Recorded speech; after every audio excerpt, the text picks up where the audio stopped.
সংস্কার করা হবে জাতীয় পর্যায়ে, এবং এটা ছিল 1 নম্বর এজেন্ডা, এবং এটাই ছিল আজকের ইন্টারিম গভর্নমেন্ট বা ইউনুস গভর্নমেন্টের একমাত্র পজিটিভ প্রোডাক্টিভ স্টেপস। বাকিটা তো ওনারা অন্য সরকারের মতো একটা স্বাভাবিক সরকার পরিচালনা করছে, আর কোনো অ্যাচিভমেন্ট নেই। আমরা প্রথমে একটি কথা খুব স্পষ্ট করতে চাই, বাংলাদেশ জামাত ইসলামী আমরা ফেব্রুয়ারিতেই জাতীয় নির্বাচন চাই। আমরা যে সংস্কার কমিশন সংস্কারের যে প্রস্তাব দিয়েছে এটার আমরা পূর্ণাঙ্গ বাস্তবায়ন চাই। এটা বাস্তবায়নের লক্ষ্যে গণভোট করার জন্য যে প্রস্তাব দেওয়া হয়েছে, দুইটি প্রস্তাব, একটি জাতীয় নির্বাচনের আগে গণভোট, আর একটি জাতীয় নির্বাচনের দিন একসাথে গণভোট। আমরা প্রথম প্রস্তাবটি অত্যন্ত জোরালোভাবে সমর্থন করি এবং জাতীয় নির্বাচনের পূর্বেই গণভোট অনুষ্ঠিত হবে এ ব্যাপারে আমরা নিশ্চয়তা চাই, এবং এটি আমাদের সুস্পষ্ট দাবি। ফেব্রুয়ারি মাসে নির্বাচনের যে প্রস্তুতি চলছে এবং জাতি সেই নির্বাচনের জন্য মানসিকভাবে প্রস্তুতি নিচ্ছে, তার ঠিক পূর্বাহ্নেই অনেকগুলো সেটেল ইস্যুকে নিয়ে কোন কোন রাজনৈতিক দল এবং মহল থেকে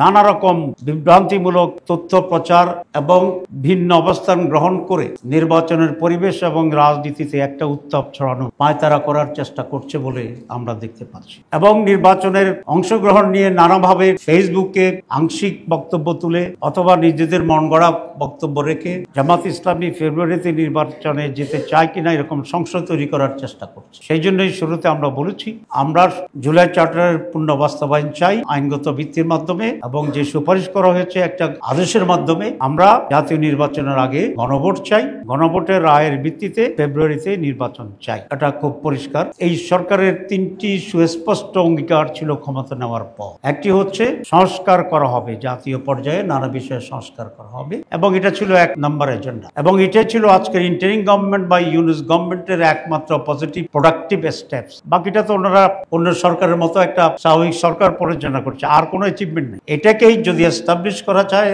that will B a great achievement of this government, এবং এইটি সমগ্র জাতি চেয়েছিল, সমগ্র জাতি এখনো চায়। কারণ এই সংস্কারের প্রস্তাবনায় যেগুলো আছে তার মাধ্যমে এদেশে অনেকগুলো রাজনৈতিক প্রশাসনিক গুণগত পরিবর্তন সূচিত হবে। একটি নতুন এরা, নিউ বাংলাদেশ যে আমরা বলি, নতুন যুগের সূচনার যে কথা বলি, সেই নতুন যুগ এবং নতুন বাংলাদেশ তৈরি হবে ইনশাআল্লাহ। এবং সেই কারণে সরকারের পক্ষ থেকে ন্যাশনাল কনসেনসাস কমিটি করা হয়েছে, অনেকগুলো কমিশন করা হয়েছিল, তাকে সামারাইজ করে এই কমিটি অনেকগুলো প্রস্তাবনা এখানে দিয়েছিলেন, এবং সেই প্রস্তাবনার উপরে 31টি দল যারা রিয়েলি ফাংশনিং ছিল এবং কম বেশি জুলাই বিপ্লবের যাদের ভূমিকা ছিল তাদেরকে নিয়েই আমরা মাসের পর মাস এখানে সময় দিয়ে অনেকগুলো বিষয়ে আমরা একমতে পৌঁছেছি।